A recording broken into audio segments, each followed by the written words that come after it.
Buenas tardes. Bueno, mi nombre es Patricio de la Barra. No les voy a hacer introducción de qué me dedico, con qué trabajo. La imposición de hoy día mía va a pretender ser lo menos jurídica posible, porque ustedes hoy día van a escuchar muchos abogados.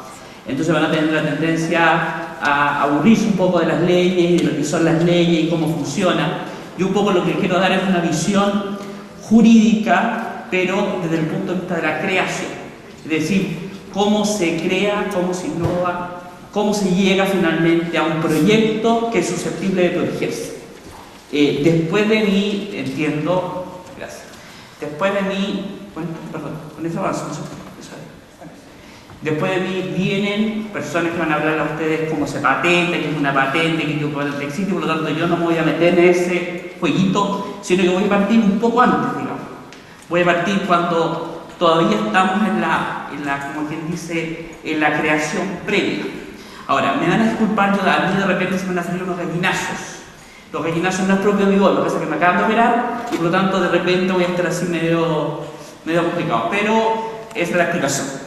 Lo primero, ¿no es cierto?, es que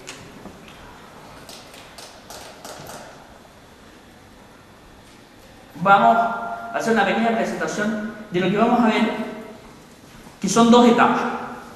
La primera etapa dice relación como a lo que podríamos denominar lo que es la invención. ¿Qué es lo que es inventar? ¿No es cierto? Y en esta etapa, ¿no es cierto?, tiene subetapas y cada una de ellas son muy importantes y están estructuradas en forma distinta a cada una de ellas. ¿Me parece? A ver. La primera, ¿no es cierto?, la idea. Y voy a partir un poco partiendo de algunas cosas que ustedes dan por hecho. Primero, señalar que las ideas como tales no tienen progreso. Yo puedo una idea brillante, soy un súper inteligente hombre, pero yo, si la idea la mantengo en mi cabecita, de nada sirve. Por lo tanto, cuando yo tengo una idea, estas ideas tengo que transformarlas necesariamente en algo concreto. En derecho, más bien dicho, en nuestro estatuto jurídico chileno y extranjero, la creación, es decir, la materialización de la idea es aquello que está protegido. Y la materialización tiene formas y protecciones diferentes. Vamos a ver un poco esta idea. Cuando uno habla de una idea, de alguna manera, lo primero que uno tiene que plantearse, bueno, ¿qué acción tengo que emprender para que esta idea se concretice? Y la acción va a depender de la naturaleza de aquello en lo que yo quiero incursionar. Si yo voy a incursionar, ¿no es cierto?, en el software, evidentemente será el desarrollo de un software. Si quiero incursionar, ¿no es cierto?, en el área farmacéutica, será evidentemente en pruebas farmacéuticas. Y por lo tanto, lo primero es que yo no puedo conversar abiertamente, sinceramente, de una idea con cualquier persona. Eso es lo primero, la primera lógica. Porque si yo hablo abiertamente y sinceramente de una idea y yo no soy dueño de nada, le estoy regalando a esa persona gratuitamente, así, de un subedor, un gran posible proyecto. Por lo tanto, lo primero es que las ideas, si son ideas, no están protegidas y por lo tanto, en ese sentido, tienen que tomar acciones. Y estas acciones tienen que ser acciones concretas, vinculadas a aquello con lo que yo me vinculo o con aquella innovación que yo pretendo desarrollar. ¿Cómo tomar acción? Esto es muy importante. Las acciones van a depender. ¿A qué me voy a dedicar? Si yo voy a dedicarme, ¿no es cierto?, como dije, al tema del software, bueno, evidentemente tendré que ver cuáles son las técnicas que tendré que hacer, cómo lo voy a hacer, sobre qué base voy a basar mi desarrollo. Si me voy a dedicar, ¿no es cierto?, a un proyecto vinculado a merchandising, bueno, tendré que ver cómo protejo mi marca, en qué producto protejo mi marca, cómo voy a desarrollar el modelo de negocio, etc. Y si es una patente, bueno, ver hasta qué punto esa patente tiene validez en Chile, si es buen negocio, etcétera, etcétera.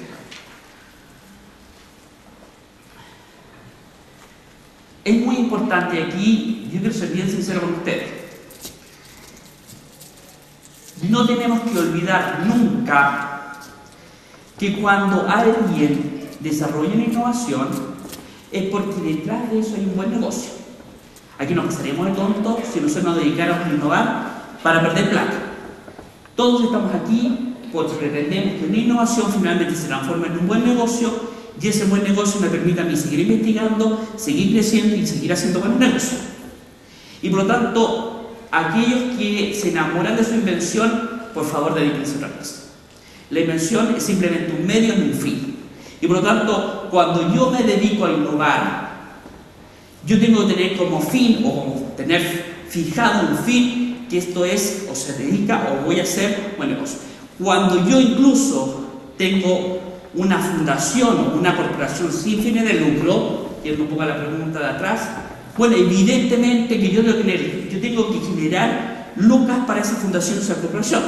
Si no, de alguna manera no tengo cómo financiarla. Es decir, por lo tanto, cualquier tipo de innovación tiene que conllevar necesariamente un lucro. Tiene que, a lo menos, generar el dinero necesario para que sea autosustentable. De otra manera, voy a perder plata y no tiene ningún sentido. Y por lo tanto, estas dos preguntas son preguntas claves. ¿No es cierto? ¿Cómo obtener un alto impacto con mi innovación? Si yo pretendo introducir, ¿no es cierto?, una innovación, bueno, ¿cómo voy a hacer yo para que esa innovación produzca un alto impacto? En el mercado, en el rubro, en el área específica en que me voy a desempeñar. Y segundo, ¿no es cierto?, ¿cómo debiera ser diseñado para cumplir con ese propósito? Estas preguntas que yo las lanzo así un poquito al voleo son preguntas potentes y que requieren muchas horas hombre. Estudios de mercado, investigación, y que efectivamente no pueden ser tomadas hacia al azar, así como quien dice, esto es una cosa sencilla.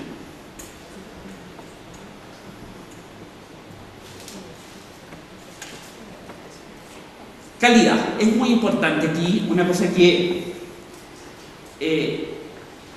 cuesta muchas veces hacerles entender. A ver, cuando uno innova, y cuando uno desarrolla una innovación, yo tengo que pensar más que en mi persona, pensar en a quién voy a ir a venderle o exponerle mi innovación. Y eso conlleva necesariamente que yo me ponga en el lugar de la otra persona y diga, bueno, ¿qué espera la otra persona de lo que yo le voy a presentar? Y hay un factor, que es el factor de calificar la comerciabilidad del producto, que es sumamente importante.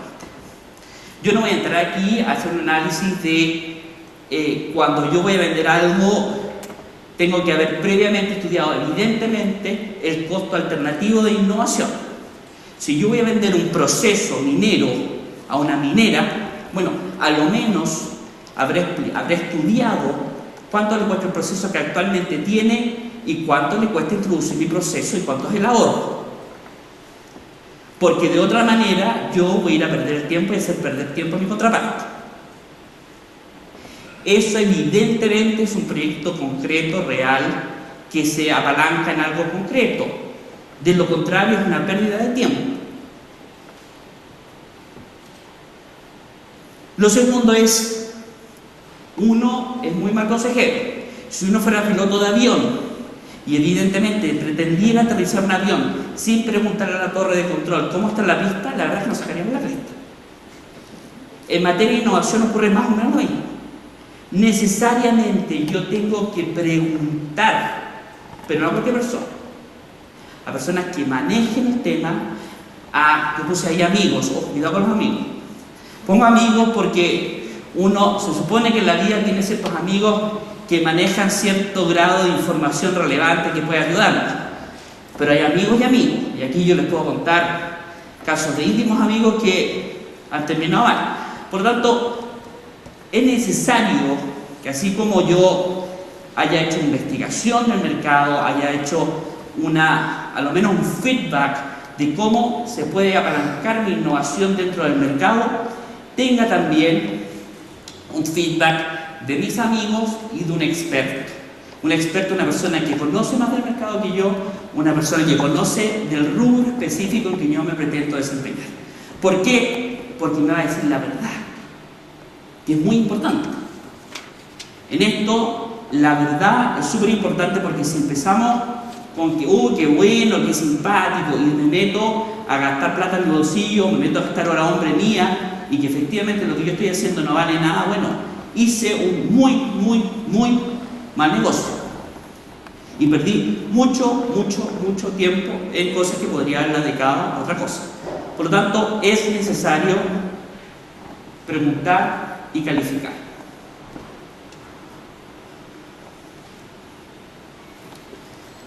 Esto, la gente me dice, si no es necesario. La verdad es que, por experiencia propia,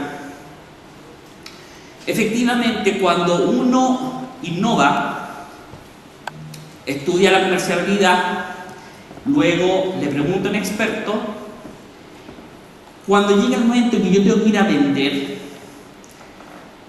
la capacidad de venta mía sube muchísimo si yo tengo esto, un prototipo, aunque sea un esqueleto muy superficial de la innovación.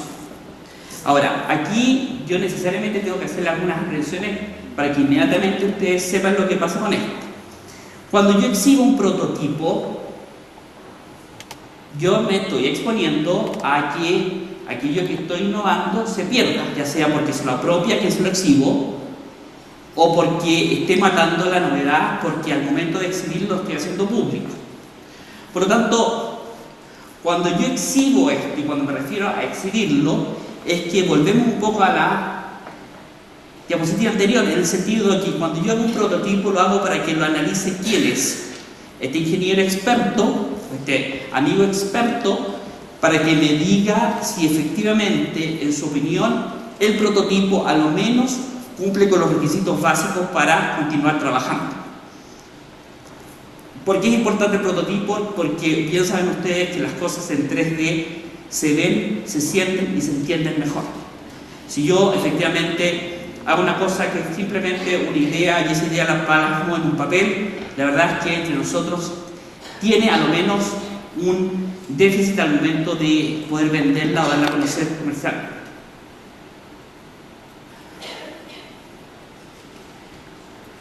Esto es un poco lo mismo, ¿no es cierto? El poder mostrar el prototipo nos va a permitir, ¿no es cierto?, el poder tener una herramienta de marketing muy importante.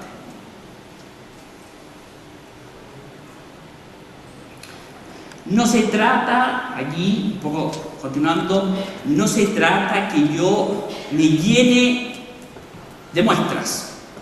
Y no se trata que no soy vendedor médico. No tengo que andar con todo para mostrarle todo lo que tengo. Se trata de que yo haga un prototipo acabado, único, que lo maneje yo en confidencialidad, que pueda yo exponerlo cuando es necesario, pero que me permita destacar los mayores y mejores atributos de mi innovación. De alguna manera, no es que yo tenga que recrear, por ejemplo, supongamos que yo creé un modelo de automóvil nuevo, no es que yo tenga que recrear todo el automóvil, sino que recrearé aquellas cosas que son más relevantes dentro de mi innovación, por ejemplo el motor, por ejemplo. Y respecto al motor, no sé, crearé un prototipo que me permitirá que quien se lo exhiba pueda a lo menos reproducir en parte aquello que es lo más relevante dentro de mi innovación.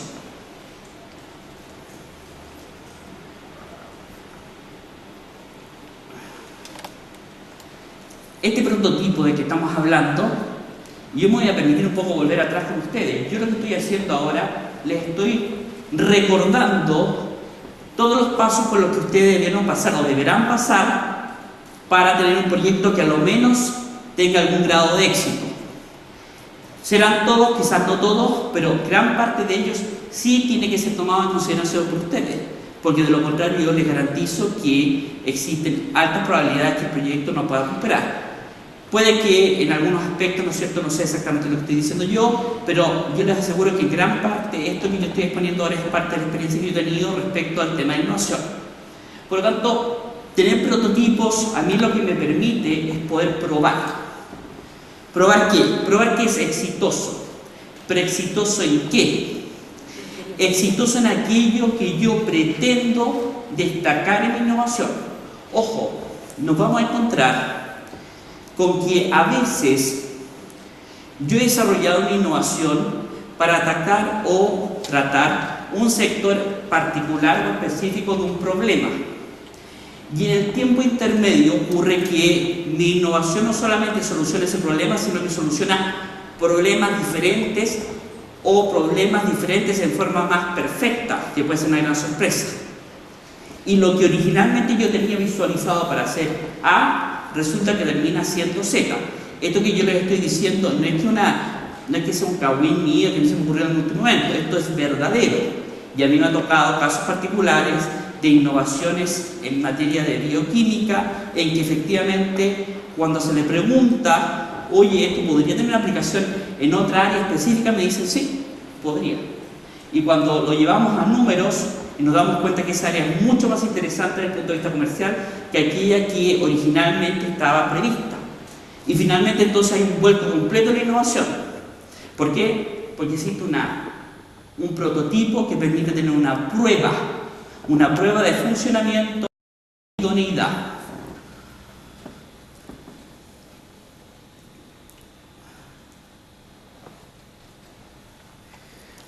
Hay dos elementos que son súper importantes después de haber pasado por estas etapas que hemos hablado.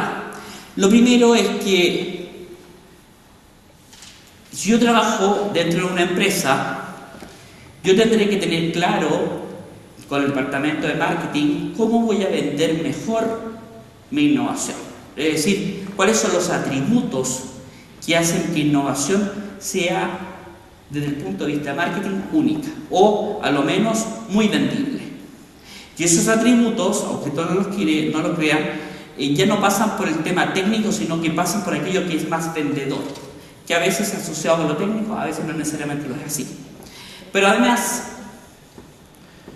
tendré que destacar estratégicamente, también con el departamento de ventas, aquello que efectivamente esta innovación va a permitir hacer, reemplazar, cambiar, mejorar y vender más en ese mismo orden. Es decir, cuando yo hago esta introspección, que ya sea internamente en la empresa o externamente a través de asesores, todos y cada uno de estos pasos deberán ser tenidos en consideración. Fundamentalmente, ¿para qué? Porque cuando yo quiero vender algo, tengo que saber qué es lo mejor que puedo vender de esa innovación, cómo la voy a poder vender mejor, cuáles son los atributos que tiene esa innovación, y de esa manera voy a poder decirle, mire señor, cuando vaya a sentarme con usted, esto es lo que le puedo entregar a usted. Y evidentemente la venta, es decir, o el conocimiento mutuo recíproco, va a ser mucho más expedito.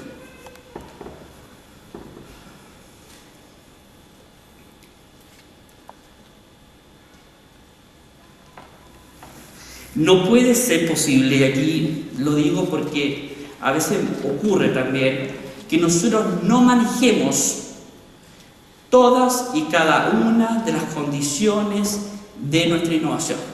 Es decir, yo no me puedo sentar con alguien y que me pille en algún número, o me pille en alguna condición, o yo ignore algún aspecto relevante de la innovación, o que yo ignore algún aspecto relevante del mercado que está dirigido a mi innovación, porque evidentemente eso es un elemento que un inversionista, un posible comprador, va inmediatamente a tener en consideración, va a decir, ¿sabéis que esta cuestión todavía está en una etapa previa? Es importante entonces que tengo que manejar todos esos elementos. Y también es importante saber cuáles son las falencias de mi innovación. Si mi innovación tiene falencias, pues yo tengo que conocerlas perfectamente. Y no solamente perfectamente, sino que saber cuáles son las posibles soluciones, cuáles son, si existen esas falencias, bueno, qué diferencia hay entre las falencias que mi innovación tiene con las que tiene aquella innovación que yo pretendo reemplazar, cómo yo puedo anticiparme a eso, porque si efectivamente yo voy a exponer respecto de mi innovación y en la conversación, ¿no es cierto?, salen a la luz ciertas falencias o ciertos daños menores o algunas cosas que evidentemente nosotros ignoramos, evidentemente la contraparte frente a esa ignorancia, frente a ese problema, va a decir que esta innovación no tiene el grado de madurez necesario para que nosotros nos hagamos de él. o va a pedir más tiempo, o va a pedir que mejoren, o al final va a ser una pérdida de tiempo para ustedes y para la contraparte.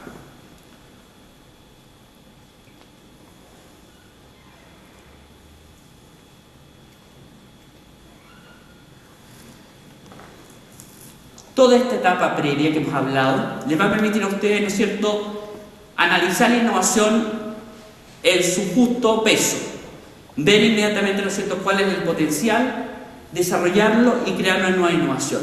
Lo que usualmente ocurre es que si ustedes fueron eficientes en cumplir todas estas etapas previas, lo que va a ocurrir es que el mercado va necesariamente a demandarles soluciones complementarias o alternativas a las que ustedes desarrollaron.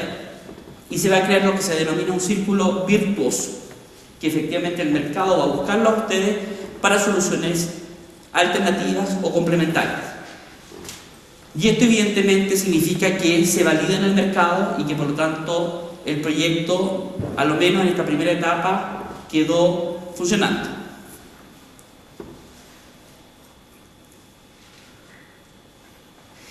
Entramos, ¿cierto?, a la etapa final. ¿Qué es la etapa final? Fundamentalmente, ya estudiamos el mercado, ya estudiamos las falencias, estudiamos las virtudes, hicimos un prototipo, hablamos con la gente del merchandising y del marketing para ver cómo lo podemos vender mejor, estudiamos efectivamente cómo puedo mejorar las cosas que tengo claramente falencia, conozco, ¿no es cierto?, cuáles son las virtudes de los productos o la innovación de la competencia, y ahora tengo que determinar, bueno, cómo lo protejo. Quiero hacerles presente que, evidentemente, dentro de los grados de protección habrá, ¿no es cierto?, distintas modalidades, ¿no es cierto? Podrá ser el derecho de autor, podrá ser la marca, ¿no es cierto?, podrá ser una patente, podrá ser un diseño industrial. Entiendo que después de mí viene gente a hablarles de patentes, cómo patentar, etcétera, etcétera, y por lo tanto no me voy a meter en ese tema, pero evidentemente hay protecciones y protección. Y el grado de protección más amplio, podríamos decir, claramente es la patente. Y fundamentalmente, ¿por qué? Porque en la patente yo puedo proteger no solamente aquello que efectivamente estoy desarrollando, produciendo o el proceso que hago, sino que las variantes ya y distintas aplicaciones de esa innovación, con lo que mi grado de protección queda mucho más ampliamente protegido. En el copyright, el derecho de autor, yo protejo exactamente aquello que está depositado, aquello que está creado. En la marca, simplemente la expresión sobre la cual voy a vender. Por tanto, si ustedes me dicen para dónde deberán tratar de ir los tiros cuando yo innovo, los tiros deberán ir específicamente a tratar de obtener una protección de patente. Y específicamente, ¿en qué áreas? Claramente, no siendo Chile un país chiquitito, pero que tiene sectores específicos en que tenemos ventajas comparativas. Y evidentemente esos sectores específicos que tenemos ventajas comparativas son, por ejemplo, el sector minero, el sector forestal, el sector acuícola, ¿no es cierto?, por enumerar algunos. Y si yo, efectivamente, los grandes actores de esos sectores están en Chile, bueno, lo lógico será entonces que si yo me puedo relacionar directamente con ellos, es que mi innovación idealmente vaya dirigida a esas áreas. No porque las otras no vayan a funcionar, sino porque va a ser más difícil que mi proyecto tenga un éxito asegurado. No estoy diciendo con esto que los demás proyectos no tengan posibilidad de salir adelante, pero evidentemente el mercado hace más difícil el poder lograr ese éxito, fundamentalmente porque yo voy a tener que ir a buscar mi contraparte fuera de Chile. Por lo tanto, cuando uno dice estudiar, yo tengo que estudiar sinceramente, decir, dónde, cómo la voy a proteger. Fundamentalmente pensando que mi negocio va a pasar en gran parte por la forma y la estructura de protección que yo le dé a esta innovación. Y por lo tanto, eso significa estudiar aquello que es lo más importante, que es, ojalá, poder protegerlo como patente. Pero no descartando, ¿no es cierto?, no descartando otras formas de protección. Ojo que en Chile, actualmente, solamente podemos proteger patentes de producto y patentes de procesos.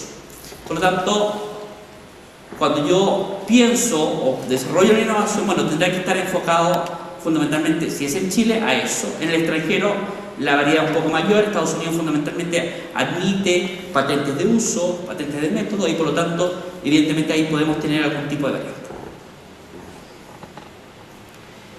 Luego, ¿no es cierto?, tendremos que hacer una pequeña explicación. Fundamentalmente, ¿por qué? Porque yo necesito que cuando yo presente esta innovación ante alguien que conozca de protección, pueda a lo menos entender de qué se trata. Y eso requiere que yo escriba una pequeña exposición sobre la patente o sobre la innovación, explicando en qué consiste, explicando las ventajas. Acuérdense, las ventajas, esto es como un cuento. Cuando yo patento algo, cuando protejo un patente, es como un cuento.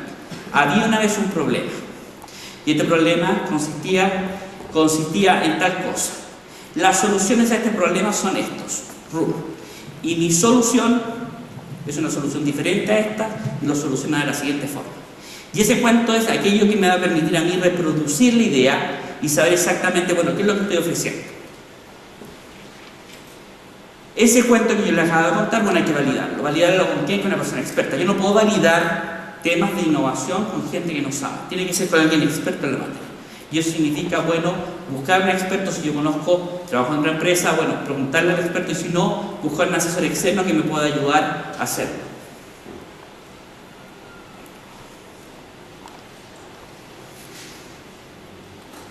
Este tema es un tema complicado, la búsqueda. La búsqueda exhaustiva, ¿no es cierto?, para poder, una vez conocida esta búsqueda, poder manufacturarlo, producirlo. Esta búsqueda exhaustiva, ¿qué es lo que es? Fundamentalmente es determinar si aquello que yo creo cumple cabalmente con los requisitos de venta, que efectivamente soluciona el problema de la técnica, que efectivamente, ¿no es cierto?, va a venderse por sí solo, que efectivamente tiene una ventaja comercial relevante, no haya sido anticipada por alguna otra invención en cualquier otra parte del mundo. Y esta búsqueda tiene por objeto determinar estas circunstancias. ¿Cómo? A través de expertos que hacen búsquedas en portales especializados de patentes, que me va a permitir determinar a mí si efectivamente lo mío es tan, comillas, novedoso o tiene el nivel requerido para ser protegido como patente. Si no es así, bueno, eventualmente lo que puede ocurrir con esa innovación es que tenga otro grado de protección, y no hay que, por lo mismo, no necesariamente significa que yo me voy a dar por muerto, sino que eventualmente mi negocio va a estar estructurado o va a estar enfocado de otra manera. ¿Ok? Para hacer la búsqueda, evidentemente, está una gran herramienta que hoy en día está, que es Internet. Existe una página que se las menciono, que es Spacenet, que es una página de Internet que me permite a mí acceder a una base de datos de patentes mundiales, donde yo puedo hacer búsquedas por palabra, por principio activo en caso de productos químicos, por empresa, y me permite, y me va a arrojar todas las innovaciones asociadas a dicha palabra, producto, etc. Es una muy, muy buena herramienta.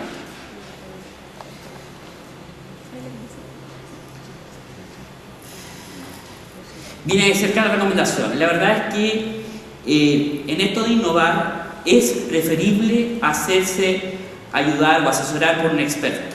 La verdad es que no es que seamos indispensables, no, porque sería mentira si fuera. Yo conozco muchos inventores que efectivamente tienen una capacidad única para desarrollar patentes, para redactar patentes, para presentar patentes, y la mitad de patentes lo han hecho muy bien. Pero hay otros que, por el contrario, no saben hacerlo. Y eso significa que, por ejemplo, en una redacción apropiada, hierran. En el caso de una protección apropiada, hierran. Y cuando hablo de una redacción, ojo, esto es súper importante. Yo puedo describir perfectamente mi innovación, pero a la hora de describir cómo protegerla, puede que me equivoque totalmente. Porque usualmente los inventores tienen un defecto, que es que creen que todo el mundo sabe lo que ellos saben. Y por lo tanto, resumen, aquello que todo el mundo sabe, entonces no lo pongo. Pongo solamente lo que yo no sé y que todo el mundo tiene que saber. Y ahí está la equivocación. Porque efectivamente dejo fuera gran parte de los elementos que yo debía haber mencionado al momento de escribir. Y por lo tanto, ese elemento es un elemento importante a considerar al momento de redactar.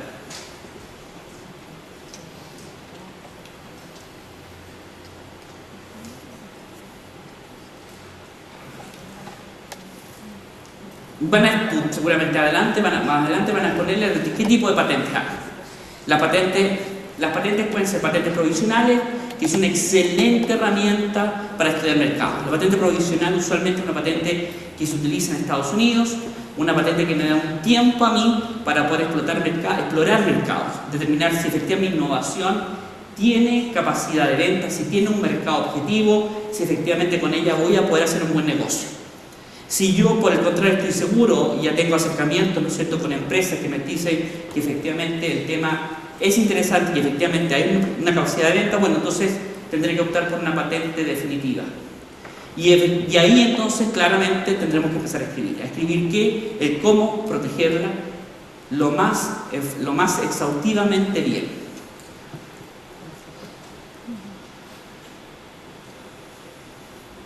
Esto es muy importante. Vuelvo a repetir, es sumamente importante hacerse asesorar, preguntar. Acá en la universidad hay gente que se dedica a eso, habrá gente, ¿no es cierto?, que se dedique en el blog y que efectivamente nos podrá ayudar a determinar, bueno, cómo yo puedo proteger, redactar de forma correcta una innovación.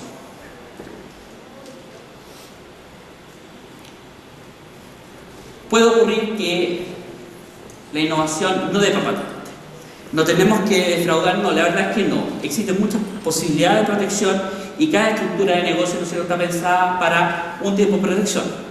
Claramente, ¿no es cierto?, como dije, ¿no es cierto?, la protección ideal sería una patente porque efectivamente me da un monopolio. Pero si no, bueno, buscaremos alternativas de protección. Incluso puede ser know-how, el cómo hacer el negocio. Yo conozco empresas que, por ejemplo, en Canadá, procesos químicos, en que parte del proceso es desconocido porque lo mantienen duro como secreto industrial y han licenciado el know-how del proceso. ¿Y qué es lo que tienen? Nada, salvo el know-how, el cómo hacerlo. Y por lo tanto, eventualmente, claro, no es la mejor de las protecciones, pero es una alternativa que no hay que descartar. La patente provisional, muy importante. Esta patente provisional es una herramienta excelente que nos da muchas ventajas y a un costo muy bajo. La patente provisional en Estados Unidos, hoy en día, dependiendo de la oficina, va desde los $500 hasta los $1.500 y me da un año. Fundamentalmente, a ver, y aquí se los voy a poner en blanco y negro, cuando mi contraparte es un cliente extranjero o una transnacional extranjera, claramente una patente en Chile tiene poco o nada de valor. Y se lo voy a decir así tal cual. Cuando la contraparte es un cliente extranjero, una patente provisional americana es una patente que tiene peso específico. ¿Por qué? Porque fundamentalmente ellos lo ven todo desde el punto de vista de Gringolandia, no del lado nuestro.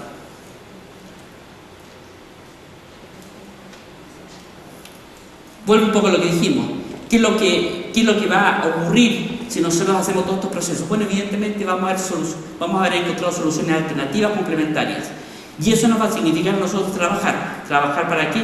Para proteger esos complementos, esas alternativas, esas mejoras que podemos introducirle a nuestra innovación original.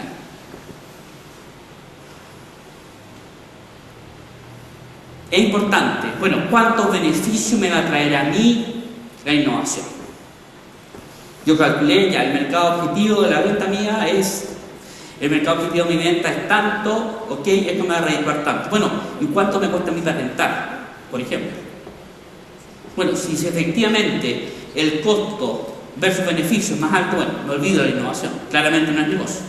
Por lo tanto, tendré que evaluar todos esos elementos y entre otros, fundamentalmente, el mercado, los costos nacionales, el costo extranjero, etc.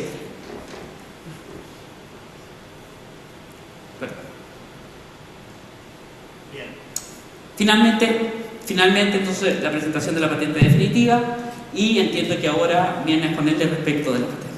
Así, muchas gracias, Patricio. Por un tema de tiempo, vamos en este caso a pedir las preguntas que lleguen al correo electrónico. ¿Ya? El contacto es contacto@emprenduc.cl. ¿Ok? Patricio, te vamos a hacer un obsequio Ya, gracias. por la presentación y muchas gracias.